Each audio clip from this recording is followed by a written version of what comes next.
Bom dia, Rogério Paz. Estou vendo ele por ali, né? Eu quero começar hoje fazendo uma pergunta. Claro que você vai responder só para você mesmo, né? Mas se quiser, pode dar um joinha aí também, né? Você costuma jejuar de vez em quando? Alguns estão dando o joinha ali, né? Hoje nós vamos falar um pouquinho sobre o poder do jejum e da oração. E nós vamos tratar desse assunto duas vezes, hoje e em mais um outro momento aí, mais para frente. Se der tudo certo, na próxima quarta, se não, em alguma quarta-feira aí para frente. Nós vamos dividir em duas partes esse tema, dado a sua importância, né? O poder do jejum e da oração. Nós temos à nossa disposição um recurso tremendo, né?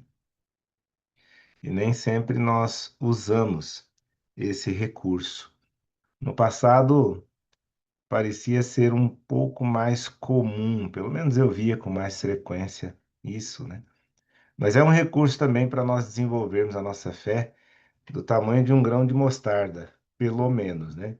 Que já é suficiente para transportar um morro daqui para outro lugar, né? Então, louvado seja o nome do Senhor, porque tem pessoas que também permanecem ou praticam esse bom hábito de orar e jejuar. Então, hoje nós vamos estudar um pouquinho sobre o poder do jejum e da oração. Veja, em Mateus capítulo 17, versículo 21, nós lemos assim, ó: mas esta casta de demônios não se expulsa senão por meio de oração e jejum. Grave bem isso. Existem problemas, nós poderíamos colocar aqui esta casta de demônios como uma série de coisas. Podem ser uma casta de problemas, de situações que só serão resolvidas com jejum e oração. E talvez você tenha uma situação dessa, que só com jejum e oração. Aqui um pequeno testemunho que ocorreu ali na cidade vietnamita, uma cidade relativamente grande, quase 4 milhões de habitantes, e ali havia um pastor adventista, e ele estava ali ansioso, né? Ele reunia a igreja em casa e ele estava ansioso ali para alcançar pessoas da cidade para Deus. Ansioso para conquistar almas para Jesus, para expandir o reino de Deus ali naquele lugar. E ele usava diversas ferramentas, recursos evangelísticos, e um deles, eles começaram então a distribuir DVDs evangelísticos. E eles faziam isso em massa, mas infelizmente com poucos resultados. Isso aumentava a ansiedade, ele não sabia mais o que fazer, estava desesperado para ver Deus agindo, né? E ele pediu então aos membros da igreja que se comprometessem com 30 dias de oração e jejum. Obviamente que não jejuando 30 dias, né? Mas grupos alternados orando e jejuando por 30 dias. Ele lançou mão desse recurso porque o trabalho parecia não estar dando resultados, a ansiedade, o desespero por conquistar almas, por ver pessoas, né, sendo conquistadas para o reino de Deus. Então ele convoca a sua igreja para isso. 30 dias de jejum e oração. E pouco depois do fim dos 30 dias, alguém bateu lá na porta da casa daquele pastor. E olha, ele ficou ali um pouco preocupado e assustado com tudo aquilo, né? Com a pessoa que ele viu ali na, na entrada da sua casa, porque era um famoso líder da máfia da cidade. E ele também conhecia, porque circulava ali na cidade, a fama desse líder mafioso, né? Ele era conhecidíssimo pelas suas atividades ilegais, tráfico de drogas, casas de jogos, jogos de azar, bordéis, né? E essa pessoa chegou ali, o pastor ficou obviamente preocupado, né? Porque não sabia exatamente por que ele estava ali, mas o pastor interagiu, conversou, convidou para entrar, apesar da preocupação, mas confiante de que Deus estaria com ele, né? E assim, miraculosamente, eles começaram a estudar a Bíblia juntos, todos os dias. O material distribuído, né, chegou nas mãos daquele mafioso. Por isso que o Rogério, pai, sempre fala aqui, ó, dá o joinha, né? É como folhetos que vocês estão distribuindo. Parece não dar resultado, mas chegou na mão desse mafioso aqui, né? E você nem correu perigo nenhum para poder distribuir o link, né? Eles lá não, saíram, realizaram o trabalho, jejuaram e oraram por 30 dias e bateu lá na porta do pastor um mafioso, alguém assim, do ponto de vista humano ou humanamente falando, improvável, né? Um mafioso. E eles começaram então a estudar a Bíblia juntos, todos os dias da semana, por incrível que pareça. Não era um estudo por semana, não, eram todos os dias da semana. E aquele mafioso, o Espírito Santo foi trabalhando no coração dele, usando o pastor, através das orações e jejum da igreja, aquele mafioso aceitou a Jesus como seu salvador pessoal. E a transformação, porque quando um mafioso aceita Jesus como salvador, acontece algo parecido com o mafioso Saulo de Tarso, né? Quando aceitou também, fica aquela desconfiança, né? Será que mudou mesmo? Será que não tem aí algum perigo? O mesmo ocorreu com esse mafioso, mas a transformação de vida desse mafioso foi impressionante. E só para você ter uma noção da transformação dele, em resultado do testemunho daquele mafioso e do batismo daquele mafioso, 40 de seus homens seguiram o exemplo do chefão e aceitaram a Jesus. E não foi por imposição do chefão, porque antes o chefão mandava e desmandava, mas agora ele, obviamente, convidava, especialmente através do seu exemplo. E cerca de 40 dos seus homens seguiram o exemplo dele, aceitaram a Jesus e foram batizados também. E olha, não satisfeito, aquele mafioso organizou na cidade uma gigantesca celebração do cristianismo, né? Veja que interessante, porque havia um preconceito e uma rejeição muito grande pelo cristianismo de um modo geral.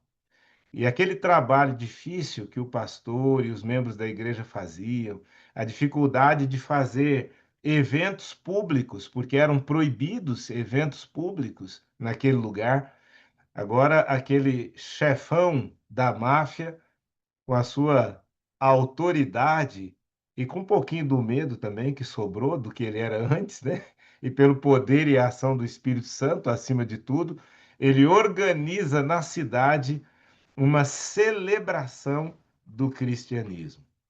E o grupo de criminosos, né, atualmente, para você ter uma ideia, conta com mais de 200 membros e não para de crescer.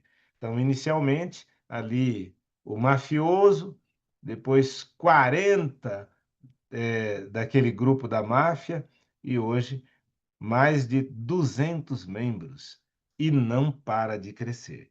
Veja, depois de um trabalho feito, né, sem muitos resultados, a igreja, então, por convocação do pastor, para orar e jejuar por um período de 30 dias, e Deus, então, age transformando a vida desse mafioso e depois de centenas, centenas de pessoas, né? Então, é o poder do jejum e da oração. É impossível que o maior impedimento para a nossa obra seja a força, aliás, desculpa, é possível, né? É possível que o maior impedimento para a nossa obra seja a força que imaginamos ter. Ao jejuar, aprendemos como somos criaturas pobres e frágeis, né? Dependentes de um prato de comida para um pouco de força sobre o qual tão avidamente nos apoiamos. Isso foi dito por Hudson Taylor.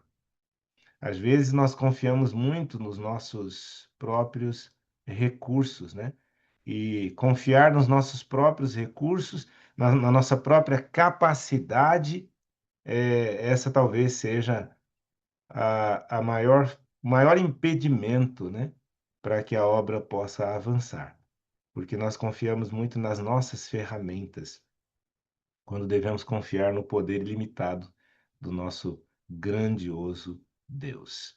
Você tem no coração o desejo de desenvolver uma fé do tamanho de um grão de mostarda?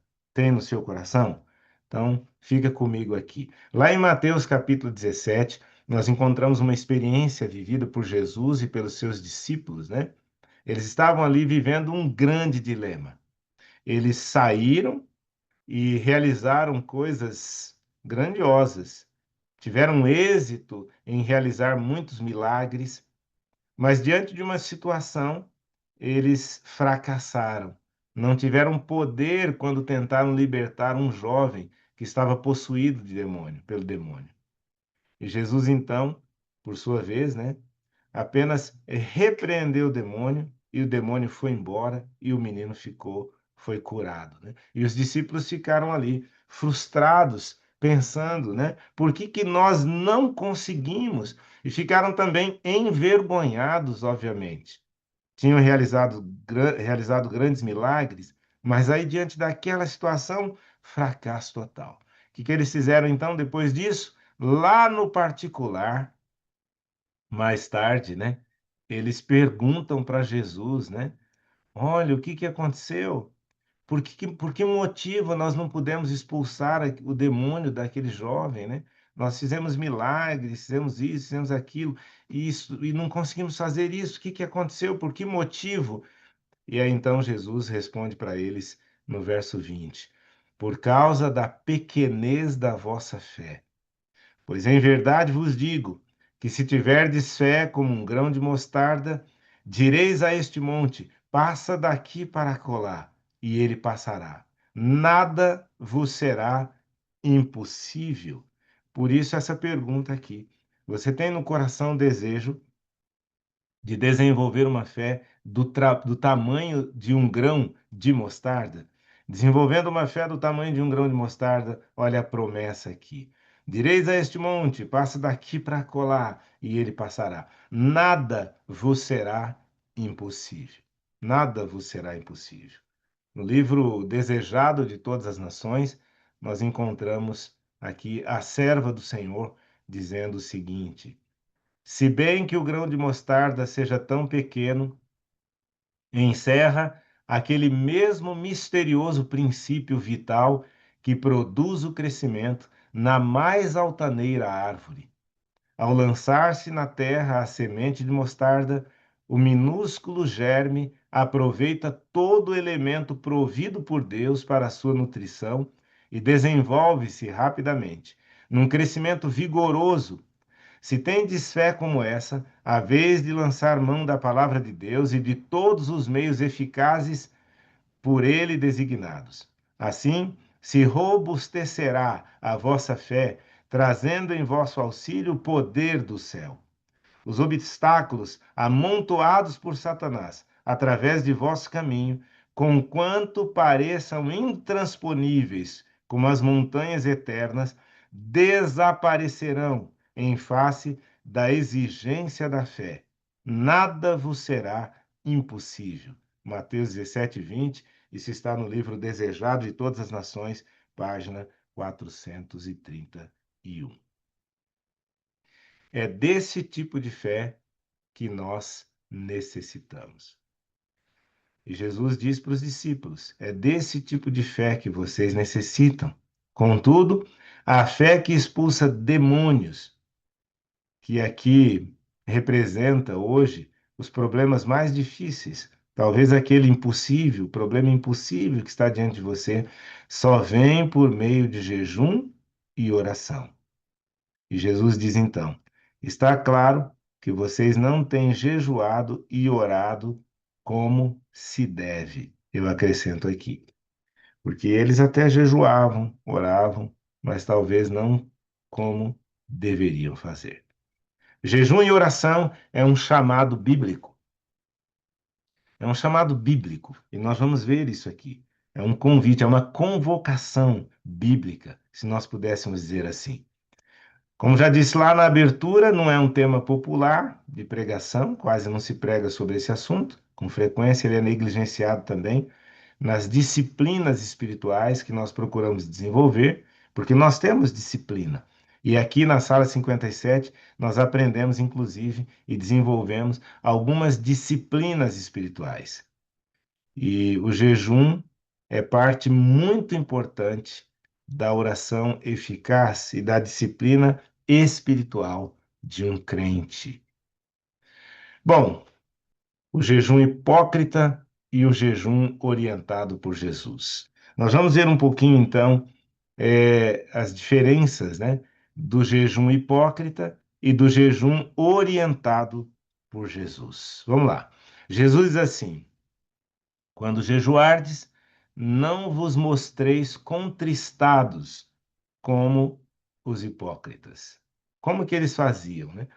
Eles se destacavam, mas por jejuns longos, rigorosos, mas em vez, olha que interessante, em vez de mudar o coração e o estilo de vida para promover o evangelho, lá Isaías 58 fala do jejum verdadeiro, o jejum que eles faziam não passava de um ato exterior para exibir sua piedade.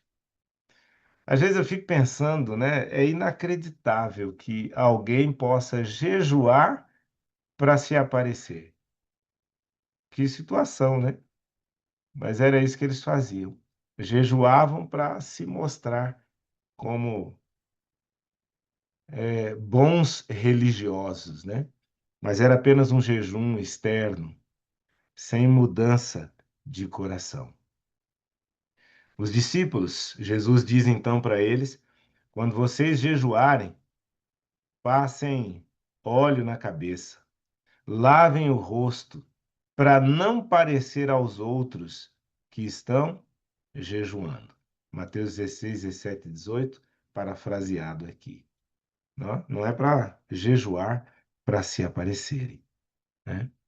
Cristo, ele não questiona se os discípulos jejuavam ou não. Na verdade, ele os orienta para quando fossem jejuar. Então, olha, quando vocês forem jejuar, é assim, não façam desse jeito, façam assim, né? Todos os principais personagens da Bíblia jejuaram. E se todos os principais personagens da Bíblia jejuaram, eu devo também ter essa disciplina religiosa. Jesus, inclusive, no momento em que ele dá essas orientações para os discípulos, ele está jejuando, exatamente naquele momento em que ele dá essas orientações para os discípulos. Existem alguns conceitos errados sobre o jejum, e nós vamos ver um pouquinho aqui. Por exemplo, jejuar não tem que ver apenas com se abastecer de alimentos ou deixar de se abastecer por determinado período. Isso não é jejum, isso é regime. E, aliás, está cheio aí de tipos desse tipo de regime, chamado de jejum, né? Jejum intermitente, jejum disso, jejum daquilo. Esse, esse modelo não é jejum, ele é regime. Então, tem algumas pessoas fazendo regime com nome de jejum, mas que não tem nada a ver com jejum, não passa de regime. Então, vamos pensar nisso. Não é uma prática destinada apenas a fanáticos religiosos que tentam dar um jeito de ganhar o favor divino, né? Aliás, às vezes a gente vê, né, que algumas pessoas que jejuam, na verdade, é uma prática, ao invés de se tornar uma pessoa melhor, acaba se tornando uma pessoa pior, porque não é o jejum verdadeiro. Se tornam fanáticos, intransigentes, por que não dizer chatos, né? Que ao invés de atrair para Cristo, repelem pela sua maneira de ser. Alguns outros conceitos errados de jejum. Jejum não é apenas para o pastor atrás do púlpito, né? Ou para o monge solitário lá em algum monastério.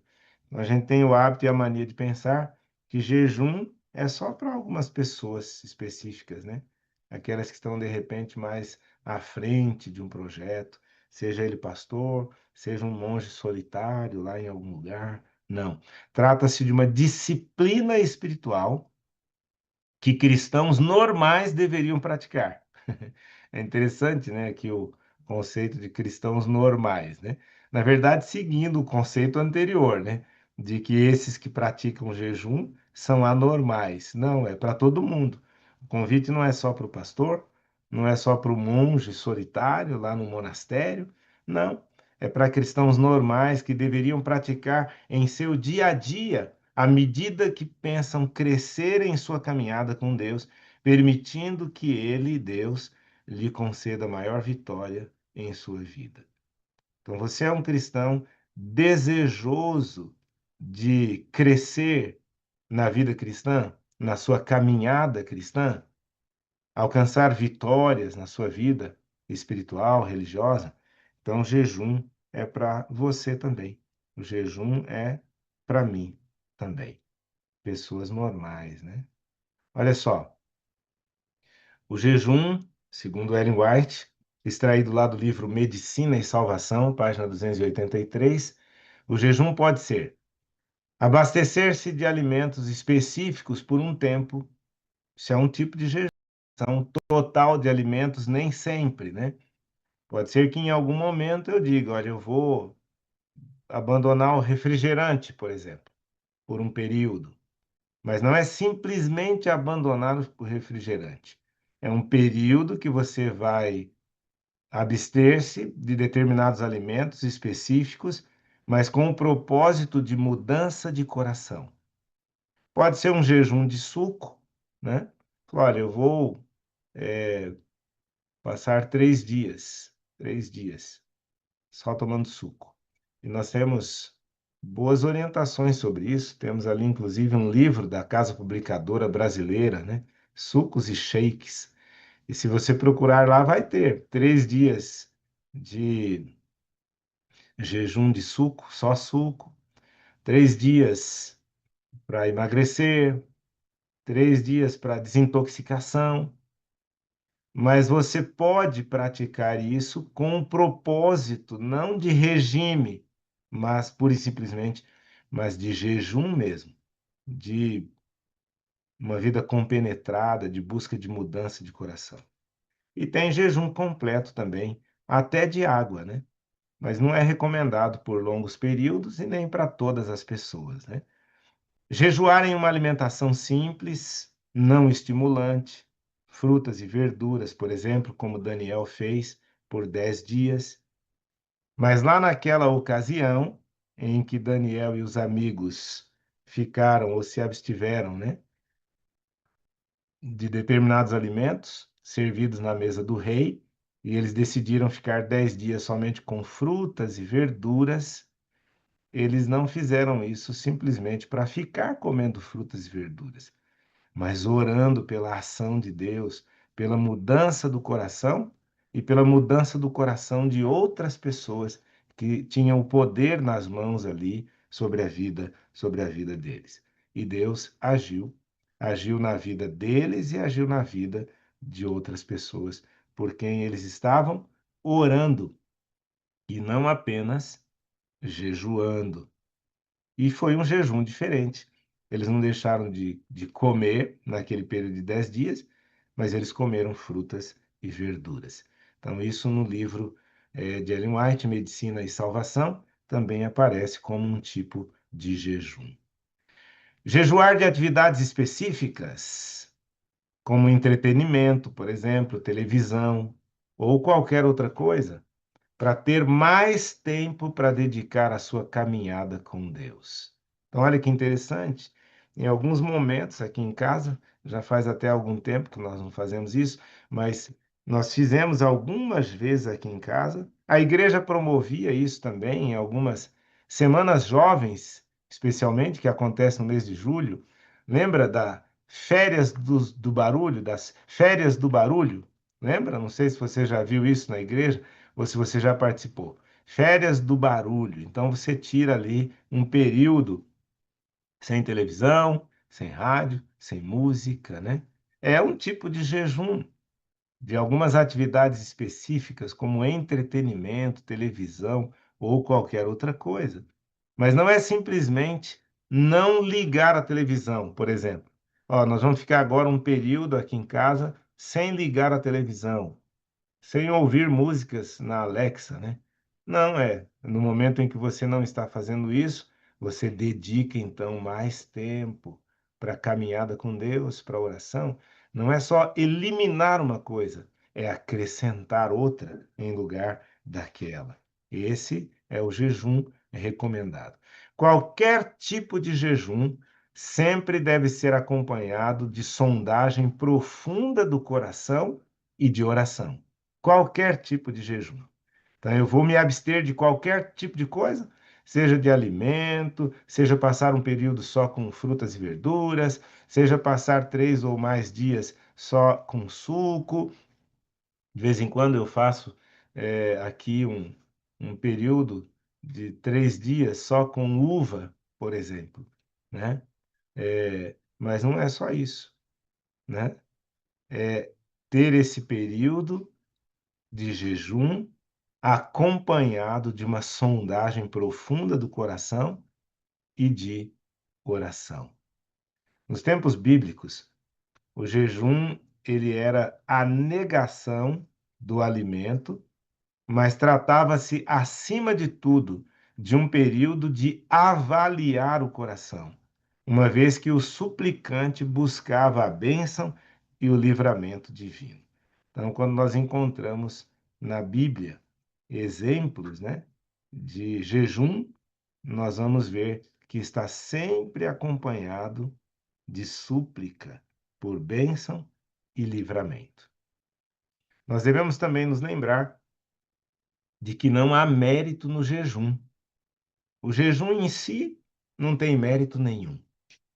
O propósito de jejuar está em transformar o nosso coração e nos levar a uma consagração mais profunda a Deus. Não é salvação pelas obras, não. O jejum em si não traz absolutamente nada em si mesmo, né? Um grande erro, com muita frequência, assim como os antigos, né, fariseus, nós sentimos que é a dor que sofremos durante o jejum que traz as bênçãos divinas, né?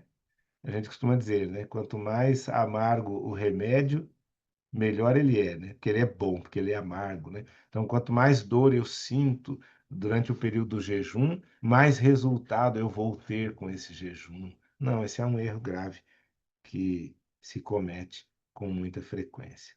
Olha o que diz aqui esse autor, Albert Barnes. Diz assim: não sentimos com frequência, até nos dias de hoje, que há algo meritório nas inconveniências que sofremos em nossos atos de negação do eu? É uma pergunta. Nós sentimos com frequência isso, né? Entretanto, a dor e os inconvenientes que venhamos a suportar pelo mais rígido dos jejuns não trazem mérito aos olhos de Deus. Não foi esse o objetivo de Deus ao instituir o jejum. Seu objetivo é o quê? A justiça, a verdade, a caridade, a santidade. Nós encontramos isso em Isaías capítulo 58, versículos 6 e 7, ao falar do verdadeiro jejum, do jejum que Deus quer que nós participamos. E Deus só considera que o ato de jejuar tem valor quando funciona como meio de nos levar a refletir em nossas falhas, para consertar o que for necessário em nossa vida. Maravilhoso comentário. Jejuar não é uma poção mágica, viu? Né? Às vezes a pessoa pensa que jejuar é uma poção mágica ali, que vai resolver todos os problemas num passe de mágica, num abrir e fechar de olhos. Nem sempre. Não dá para merecer as bênçãos divinas ou respostas em oração, assim como é impossível merecer a própria salvação. Não existe mérito nessas obras, né? O jejum não é substituto da obediência ou da entrega pessoal. É um outro alerta que nós encontramos aqui. Às vezes a pessoa acha que o jejum é como se fosse uma indulgência, né? Um pagamento, né? Que me libera de obedecer. De maneira nenhuma. Trata-se de um meio de limpar o coração das distrações. Nos ajuda a adquirir um estado mental mais receptivo para aquilo que Deus quer fazer em nossa vida e por meio de nossas orações. Parábolas de Jesus, página 59, diz assim: quando em humildade de coração buscamos a orientação divina, os anjos de Deus se aproximam. Então, em jejum, nós nos ficamos mais abertos, mais susceptíveis à ação do Espírito Santo, à aproximação do céu sobre nós e a nossa aproximação do céu. É isso.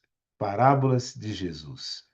Quando, em humildade de coração, buscamos a orientação divina, os anjos de Deus se aproximam de nós. E eu volto a perguntar aqui. De vez em quando você reserva um espaço na sua agenda, no mês, na semana, no trimestre, sei lá, para você praticar essa disciplina que é o jejum? Não é um tema comum, como eu disse, né? Mas aqui na sala 57 nós estamos estudando esse assunto hoje e vamos voltar a estudá-lo no próximo tema. Nós vamos continuar com esse tema, sobre o poder do jejum e da oração. Quem sabe até a nossa volta com esse tema, ou na próxima semana, ou na próxima, né? Você possa fazer um plano junto com Deus, né? Quem sabe aqueles que há muito tempo não praticam jejum, quem sabe vai orar a Deus e dizer assim: Senhor, eu quero viver essa experiência. Me ajude. E aí você vai reservar. Vai escolher o tipo de jejum que você vai fazer, se é um jejum de 24 horas, se é de 12 horas, se é um jejum apenas de determinados tipos de alimentos, se você, enfim, aqui ficaram algumas dicas, você vai escolher. Mas você deve entender, acima de tudo, o seguinte: não é o jejum pelo jejum. Mas se eu vou fazer um jejum de 24 horas, por exemplo, ou de 12 horas, o que você escolher, você precisa entender que não é o jejum pelo jejum, mas que nesse período de abstenção de determinados alimentos, você vai se conectar de maneira mais profunda com Deus. A sua mente estará mais aberta, mais susceptível à ação do Espírito Santo. E eu preciso perguntar: quantos estão dispostos, né? Se ainda não fizeram isso, ou mesmo que já tenham feito, né? Quantos estão dispostos a viver essa experiência do jejum e da oração? Quem sabe um dia aqui nos testemunhos você vai ter a oportunidade de relatar a sua experiência, né? Não para se aparecer, como faziam os fariseus, mas para testemunhar do poder maravilhoso do nosso Deus. E ele nos dá dicas preciosas, né? Orientações preciosas de como nós podemos crescer na nossa caminhada cristã. Eu quero orar por você que tomou essa decisão, por você que levantou a mãozinha, mas no seu coração Deus conhece, por você que está no Zoom ou está no YouTube, e nós vamos então eh, viver essas experiências, né? Feche seus olhos e vamos orar. Senhor Deus, Pai maravilhoso, nós temos à nossa disposição algumas ferramentas preciosas para o crescimento, para o desenvolvimento da fé. E nós rogamos ao Senhor que nos ajude para que nós possamos entender o verdadeiro propósito dessas ferramentas, como do jejum, por exemplo. Muitos levantaram a mãozinha aqui, se colocando à disposição para viver essa experiência. E aqueles que já vivem, para prosseguir nesta experiência do jejum e da oração. Que o Senhor possa visitar cada janelinha, cada adorador.